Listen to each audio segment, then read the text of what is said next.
Hello there, people of the internet. Got kind of a fun one for us here today. We're going to be going over some of the top 10 Milsurp firearms out there that you can pick up right now for under $500. And this right here, I've done this a couple of times over the past couple of years, and we're at the, nearing the end of 2023, so I figured I'd go ahead and I would do one for this year. So first off, we're going to start off in no particular order. I don't want people to think that I'm saying, hey, this is better than that. We're just going to go ahead and run through them. Yugoslavian Mausers. This particular one is a 24-47, and these tend to run anywhere from $350 to $400, depending on condition, where it is that you get them, etc., etc. Most of them are going to be chambered in 8mm Mauser, and they're a really, really good, cost-effective way to get yourself a 98 Car 98 or a 98 model Car 98 style of rifle. Now, the Yugo Mauser, or at least the 24-47, this appears to have a minimum zero of 200 meters. I'm assuming it's meters because it's over there in Yugoslavia, and I'm not sure if they're using meters or yards. So if you're going to be mag dumping into garbage like I am at 40 yards, just bear in mind that your rounds are going to hit a little bit high. So I don't think I have anything else to add to this. You guys have seen this one on the channel plenty of times. Yugo Mauser, go out, find yourself one. This is a really, really good way to be able to get your hands on one of these styles of rifles for not a whole lot of money. And these right here are ones that'll last for quite a while, assuming that you get one that is in at least halfway decent condition. I know this one right here has lasted me, and whenever I got it, it was not in good condition. So even after it not being in good condition, it is still lasting. I'm just kind of sending lead at the car, I guess. Let's see if I can get it to start smoking. Nope. I see some gun smoke kind of wafting off into the breeze. That was pretty cool. Alright, so first one, Yugo Mauser. You can pick these up. Doesn't necessarily have to be the 24-47, just any Yugo Mauser. Around $350 to $400, depending on what it is that you find. So let's go ahead and move on to our next one. Alright, up next on the ticket, I'm sure a lot of you I'm sure a lot of y'all saw this one coming. This right here is a Mosin Nagant. This particular one is a 9130. And typically, if you want to stay below that $500 mark, this right here is going to be the one that you're going to want to go after. The 9130 can still be got. It's definitely not as cheap as it used to be. You used to be able to pick up crates of these things for like $80 a piece. But these right here can still be got for around $350 to $400, depending on condition, depending on markings, etc., etc. This right here is just a very standard 9130. This particular one is not a refurbished one. And that's one of the reasons why I like this one in particular, because refurbished ones are all over the market. This one not being refurbished is actually pretty cool. But you can pick these up, like I said, for $350 to $400, depending on the seller it is that you're getting it from. Of course, since these right here are no longer being surplused and brought into the country, all of what we have right now is on the private market. You can't just go out to a wholesale retailer, not unless more gets surplused and brought into the country. So all we have is on the private market, so you have to go deal with the private market in order to find yourself some of these. So bear that in mind if you want to get yourself a 9130.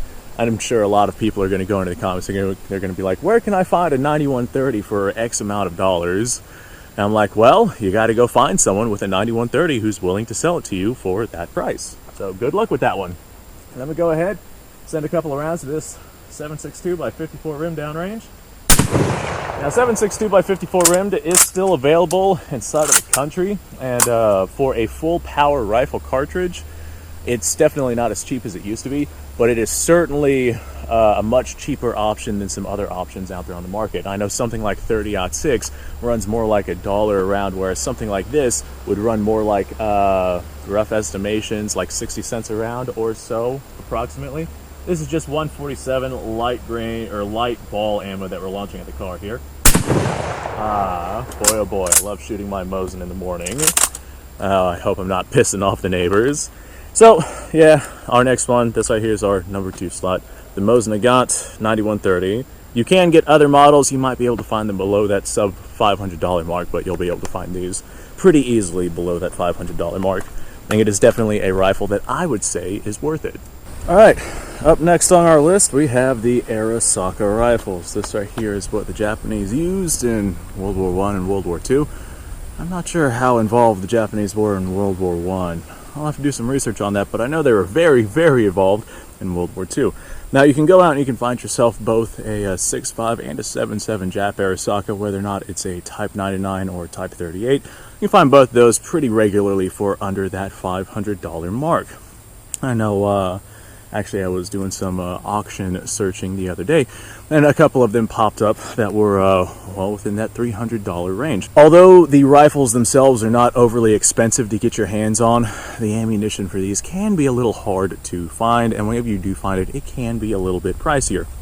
So if you are only concerned with getting yourself a military surplus rifle for a collection, like for example, that's kind of why I have these, then you can go ahead and get yourself one for not a lot of money. But if you want to get yourself a military surplus rifle that is going to be brought out and shot regularly, then this right here is probably not going to be your best option. As a matter of fact, whenever I bring these out for videos and I run them downrange, I tend to only fire 1 or 2 rounds through them simply because the ammunition is quite difficult to find. So speaking of ammunition, I have one single round of 7.7 Jap right here. This is PPU. And we're going to go ahead, load up our Arisaka, and I see my steel target behind some bushes, and I can't think of a better way to shoot at a target with a Jap rifle than firing through some bushes. I can barely see that target though. Let's see if I actually hit it. Aha! I did hit it. That's phenomenal. But yeah, you can find these, whether or not they're 7.7 or 6.5. You can find these pretty regularly for under that $500 mark. These right here are no longer being surplused, so you will have to find them on the civilian market, on the private market, in the private sector. Buy it from somebody else's collection to put into your own. They are essentially a Mauser 93 copy. I've already talked about that in ad nauseum on this channel, so if you want more information on that, go check out one of those other episodes where I actually cover the Arisaka. So all of that being said, I think that I have said my piece for this. Let's go ahead and move on to the next one. Up next, the Schmid-Rubin straight pull rifles. Wow, I am doing a lot of walking in this video to bring my stuff out here. Schmid-Rubin straight pull rifles, whether or not they're going to be, in this particular case, I got a 9611, I think that's the designation. Whichever one was the one that was that they added this little pistol grip onto, I think that's a 9611. But there's various models out there that you can get. Some of them are in your 7.5 Swiss round, and some of them are in a smokeless or a semi-smokeless powder variant that is an antique model. You want to pay attention to the kinds of ammunitions that you are loading, or the kinds of ammunitions that you are using for whatever rifle it is that you have. These right here, I know whenever I picked this one up, it didn't have a front sight on it, and I think I paid like under $200 for this thing, but this was, oh, I don't know, 3 or 4 years ago at this point. I do see these for sale by commercial retailers for that under $500 mark. As a matter of fact, they can be had for under $400. These are incredibly well-made rifles. They're incredibly accurate rifles. You can't necessarily pick up one of the carbine versions for under that $500 unless you find yourself a deal.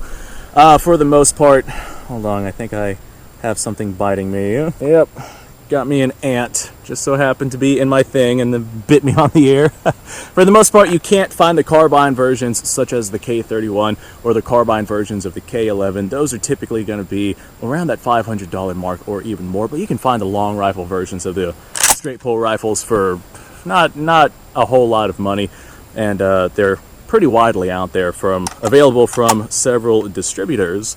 However, the ammunition is a little on the expensive side. It is still made to this day and definitely more available than, say, your Arisaka ammunition. So bear that in mind. It does take a .308 diameter bullet, and so as a result, these cases can be reloaded pretty gosh darn easily. So all of that being said, I'm just going to go ahead and take a shot downrange at our target here. Whew, I haven't shot this one for a little while. That was fun. Alright, well there we go. Actually, hold on. I like doing this. This is my favorite part. Where'd it go? Oh, that's reloadable round. I probably shouldn't have done that. Alright, let's move on to the next one. Alright, we're officially halfway through our list. Up next, we have ourselves Spanish Mausers. These tend to be 93 pattern Mausers. I don't think that the Spanish ever adopted the 95. But I know that they did adopt the 98 back whenever that ended up coming full circle around. But I do know that you can get the 93 pattern chambered in either 7mm or 7.62 NATO. There's well, a lot of history as to why these rifles right here were rechambered into technically 7.62 SETME, but they handle 7.62 NATO ammunition just fine. I don't really want to go into the history behind that. I'm just going to go ahead and tell you guys what the rifle is and what we have here. This right here is an Utreon Mauser. This right here is made by the Spanish. This one right here is a conversion from that original 7mm Mauser to the 7.62 SETME conversion. Although I have fired, I don't know, a few thousand rounds of 7.62 NATO out of this rifle, and it has handled it just fine. Now, back whenever I had bought this rifle, I won it at an auction, and I paid like $25 for it back then, so I definitely got my money's worth out of this rifle. But seeing these on sale regularly online, they normally go from anywhere between like $150 to $300 or so dollars, depending on condition, depending on chambering. From what I see, the 7.62 NATO ones, just because of ammunition availability and price point, those tend to sell for a little bit more. So you will spend a little bit more on the rifle, but if you shoot a lot of ammo, then you'll ultimately save money in the long run, because surplus 7.62 NATO is like 60 cents a round versus something that is not very common to find, like 7mm Mauser, which would cost more like $1 plus a round. Spanish Mausers, for whatever reason, have been deemed to be not all that desirable, and so as a result, if you don't necessarily care about collectability and whatnot, then you can get yourself a very good, very adequate Mauser. This right here is a 93 pattern Mauser action. You can get a decent Mauser for not a whole lot of money, especially in my case, having spent basically no money on this thing. Now, the 93 pattern is not as strong as the 98 pattern. Now, I'm all what's the word I'm looking for? Paranoid that there's going to be something alive in these. The 93 pattern's not as strong as the 98 pattern, so I wouldn't recommend firing commercial loaded 308 ammo out of this thing. Some people do it. They say they have no problems with it. I've done it out of one of these Utreon Mausers, and it blew up in my face. So I'm going to go ahead and say, hey, that's probably not a good idea. But I got one single round of 7.62 NATO loaded into this thing. I'm just going to go ahead and send this at my steel target down there. Ah, that was fun. This right here doesn't have a whole lot of recoil, despite the fact that it is just a carbine. This right here is a really, really, really good option if you can find one for under that $300 mark, which I see them for sale under that $300 mark regularly. All right, let's take a look at the next one. All right, up next we have yet another Mauser variant. This one right here is one that's becoming more popular over the years. This is a Turkish Mauser. This particular one is a 93 action, but 98 Turkish Mausers are going to be more common. This one is actually a conversion from a 7.65 Argentine round into an 8mm Mauser round. Finding Turkish Mausers that are still in that 7.65 Argentine chambering is a little bit on the rare side, so if you manage to find one of those, it's probably going to be a little bit more expensive. But if you get yourself one of these Turkish Mausers, this one right here is a 93, they can be had for around $300 to $400, somewhere in that price point. If you get them like sporterized, or if they're not in that great of shape, then you can go ahead and get them for a little bit cheaper than that. But this is an excellent quality Mauser that was actually made on German machining. So you know that the quality is going to be there. I know that Turkey has a issue with a bad reputation for their firearms quality, just because of modern firearms production and ammunition and whatnot. And whereas, yes, I will say that the Turkish ammunition does definitely have its issues by today's standards. That's a topic for another video. The Mausers themselves are actually quite decent. Ah, that wind feels phenomenal. It's like 95 degrees out here right now, and I've been walking back and forth getting these rifles to make this video, and man, that wind is very, very welcome. But if you want to go out and get yourself, especially if you want to get yourself a full-length Mauser, you cannot go wrong with these Turkish Mausers. Typically, if you're going to go for an 8mm Mauser, it's going to be like a Kar 98 style pattern of rifle. Very seldomly do you see Mausers that are below that $500 landmark that are a full-length rifle like what we have here. As much as I like to harp on Turkish stuff, and I know that the quality is actually quite decent, I just harp on it because everybody harps on it. So yeah, that's kind of why I do it. But as much as I like to harp on Turkish stuff, this right here might be one of my favorite Mausers. I own several of them, and boy oh boy is this one just absolutely phenomenal, but I also really like the length of the rifle because the concussive blast is not bad, and the weight of the rifle means that recoil is also not going to be too terrible. So there we go, Turkish Mauser, go out and get yourself one. These right here could very readily and easily be had for under that $500 price point. I would absolutely recommend one of those. Let's get into the next ones. Alright, up next on our list, we recently had an import of M1 Grands from Korea, and they're actually being sold by several online distributors right now, set at $3.99 per piece. I recommend that you guys actually hop on this like immediately, as soon as possible, before this surplus that has brought in from Korea dries up and we end up with completely overpriced M1 Grands again. These ones are chambered in 30-06 and they have been completely refurbished. You are absolutely 110% allowed to go ahead and go try and find yourself one of those. Wait for it. Give them a second. Alright, that was completely made up. I just wanted to go ahead and get some of you excited. Let me know how much you hate me down in the comments below. So up next, the actual video of up next, the actual rifle, we have Vetterli rifles. There are quite a few Vetterli rifles out there. The more common ones are going to be your Italian ones and your Swiss ones. The Italian ones, most of them that you find are going to be the magazined ones that are in that black powder chambering, like 11mm or something like that, or chambered in 6.5 Carcano. This right here is an update version that the Italians did for the First World War. And it's not necessarily the strongest of actions. This right here was absolutely designed to be a black powder rifle. So you got to pay attention to the types of loadings that you are using inside of these rifles. However, that being said, there's a bunch of these that are being brought into the country as of right now. And as a result, they're not overly expensive to get, or they're not, you know, hard to find. You can go out and you can find yourself one of these for probably around that $200 to $250 mark. And the beauty about these rifles is they are antiques, so there is no FFL required to get them shipped straight to your house. Just, yeah, definitely a benefit for this rifle and its platform. This right here was the rifle that predated the actual Carcano. Of course, the 1891 Carcano was adopted by the Italian forces. After this right here was deemed to be, what's the word I'm looking for, antiquated technology.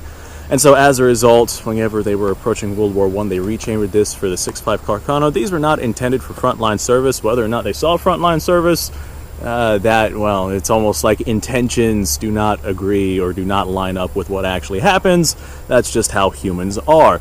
But these right here were not intended for frontline service. They were more or less intended as like a last-ditch backup rifle, you know, in case, hey, we're in a bad situation, we need guns, we need them right now. We got all these old ones that are still in stock, go ahead and hand those out. They didn't really get to that point, but they did give these out as war aid to various other countries. These right here do have a sleeved barrel inside of them, and people tell me all the time that the sleeves come loose inside of these things, and I haven't seen that yet.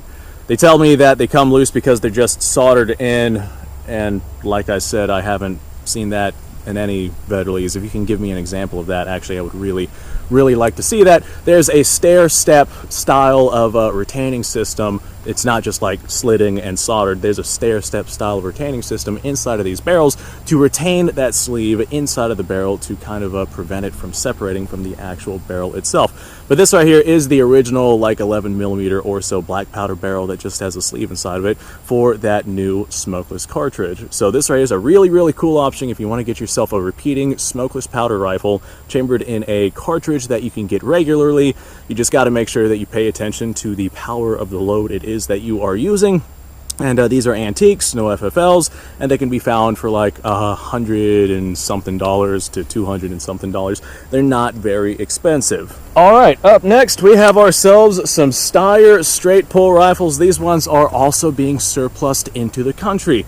This one right here is an M95, but there's previous generations as well that are also popping up pretty regularly here inside of the country. And I have seen these go for sale anywhere from like $150 whenever some companies that, you know, are out there are having like flash sales. I've seen them for sale anywhere from like $150 to $300. This particular one is an 8x50 cartridge. It's the original 8x50 cartridge. So as a result, this right here, this ammunition type is not necessarily the easiest to find. And whenever you do find it, odds are you're just going to find brass, and you'll have to do some hand loading But if you don't necessarily want something to take out and use as a regular shooter, then this right here is a really, really good option. Or if you're a reloader like myself, then, well, I can just reload my own ammunition. 7.62 by 54 rimmed brass can be made to be used inside of this 8 by 60 platform. So that is a really good way to be able to source brass for your rifle. With these right here not costing a whole lot of money, well, they're very easy to get for basically anybody who is dealing with a severe budget. These right here are a Monlicker style magazine retaining system, meaning that you need the in-block clip to be able to actually feed these things. They are a straight pull rifle. You don't have to be rotating any bolts or anything like that. So if you get one of these that is in halfway decent shape, that is smooth, then you should be able to, in theory, run these pretty gosh darn fast. This one right here does have a pretty gosh darn good spring on it.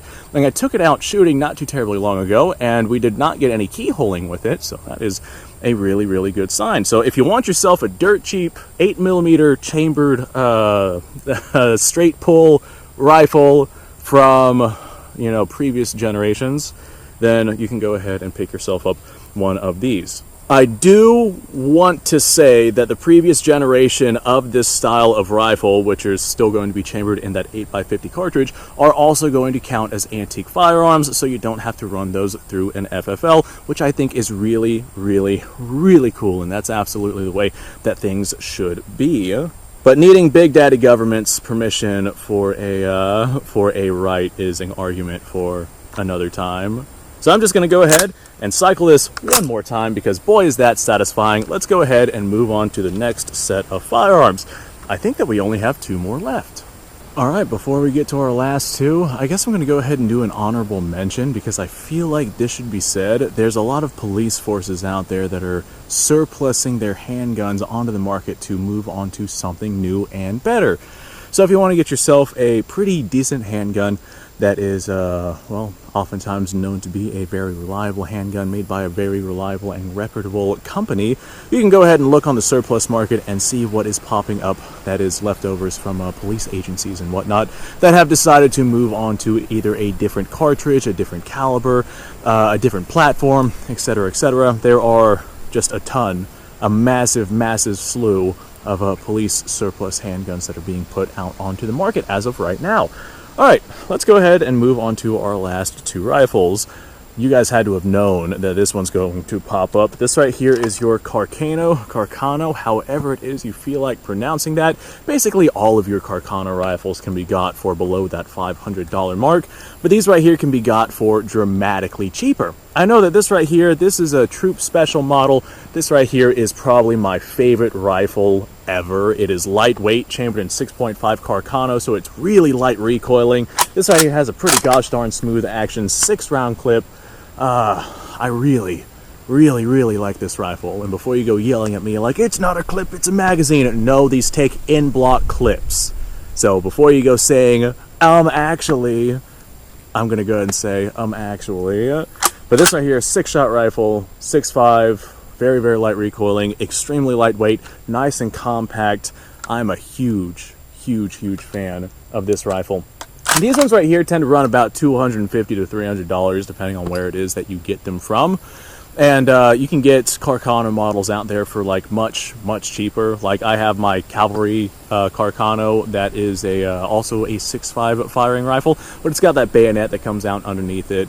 And I paid $100 for that, and I bought like several of them at that $100 price point. So I've got several of them in the collection now. So if you want to get yourself just a dirt cheap Milsurp rifle, the Carcano's probably the best place to look. The ammunition for these is a little on the pricey side and difficult side to find, but ammunition is becoming much more available for these rifles, especially as the supply begins to dry up and as the demand decreases for ammunition because people will have got ammunition for these rifles. And as companies have ramped up production to provide ammunition for the massive surplus of these rifles that have been hitting the market. So ammunition is available as of right now, filming 2023. We'll see what happens in the future. You can go out and find ammo for these rifles. These right here are a 2.68 diameter bore. So that's different than the normal 264 diameter bullets that are normally used for 6.5 cartridges. I'm pretty sure that this is the only rifle in existence that takes a 268 diameter bullet. But the modern 264 diameter bullets work just fine inside of this thing. They're a little smaller than they're supposed to be, so you're going to get not as great of a rifling engagement. So you're probably going to have slightly decreased accuracy when using your Carcano if you're using regular sized bullets, but they still work, and I make regular shots with these things out to like 100 plus yards. And so if you're not going to shoot past 100 yards, that's not going to matter. I've seen shots done with these out to like 300 plus yards. So for most people, this right here is going to be more than adequate. If you want to get into the Milsurp game, this right here is a very, very good option for not a lot of money. As a matter of fact, I'm probably going to grab some more of these before the surplus completely dries up, and we see these going for like $500 a piece. Definitely don't want that. So yeah. Alright, let's move on to the next one. Next one I've actually got ammunition for, so I'm going to go ahead and put my earmuffs on, make sure that there's nothing alive on them this time. Fantastic. So I'm sure that you guys have noticed that there is definitely one missing. Like, I've covered a lot of Milsurps here, but there's one major platform on this list that has not been covered, and that is going to be your Enfield series chambered in 303 Brit, whether or not it's a number 1 or a number 4. I don't think that you can find number 5s for below that $500 mark, but you can find the number 1s and the number 4s for well below that $500 mark. I know this one I picked up a little while ago. It's been a couple of years now, but I do see them for sale for about $350 pretty regularly. If you're going to be buying from a retailer that is just doing a luck of the draw sort of situation. If you're going to be buying it from like a private sale or something like that, they're going to run more around $450 or so. This way, you actually see what you're buying and whatnot. But if it's luck of the draw, those tend to be a little bit on the cheaper side. I do know for a fact right now that there are a bunch of number 1 Mark IIIs that are being surplus onto the market, and you can pick up one of those for like $200 or so. Might not be a magazine with it, but you can pick those up for about $200 or so. These are chambered in 303 British, so cool. 303 British. There's a round that is getting progressively more and more expensive and more difficult to find.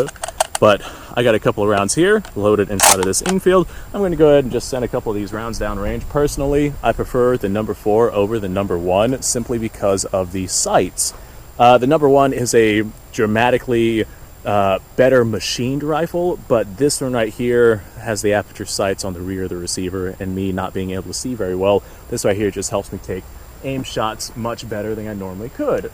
So I'm going to go ahead and aim for my steel target down there, and we're going to smack it, and I'm just going to try, there we go, this is old ammo, like old and not that great ammo.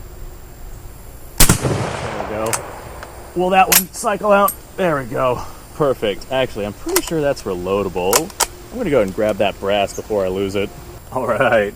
I saw one of these fall into the grass and it just like literally disappeared. I had no idea where it went.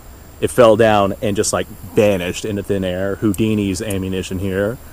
Okay, well, this right here is my top 10 list, and there are ones that I did not cover.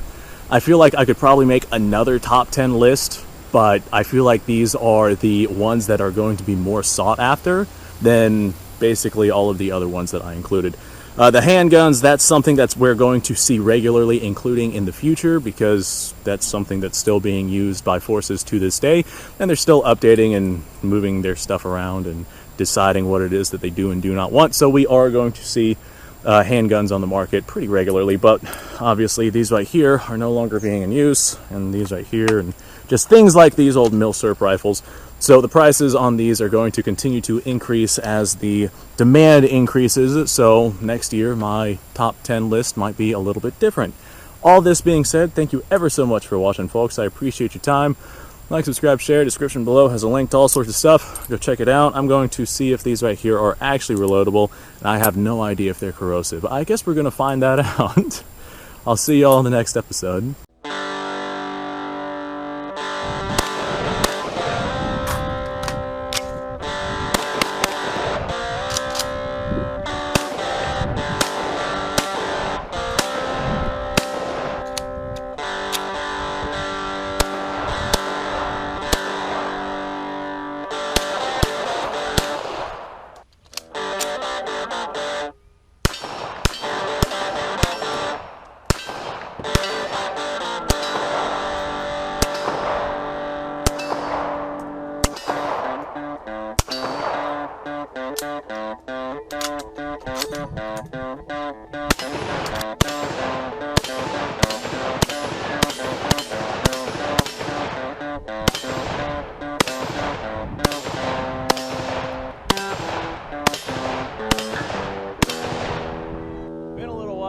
I've done this.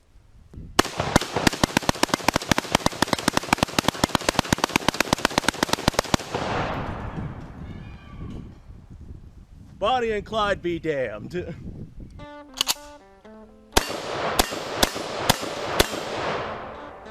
Poor man's Gary.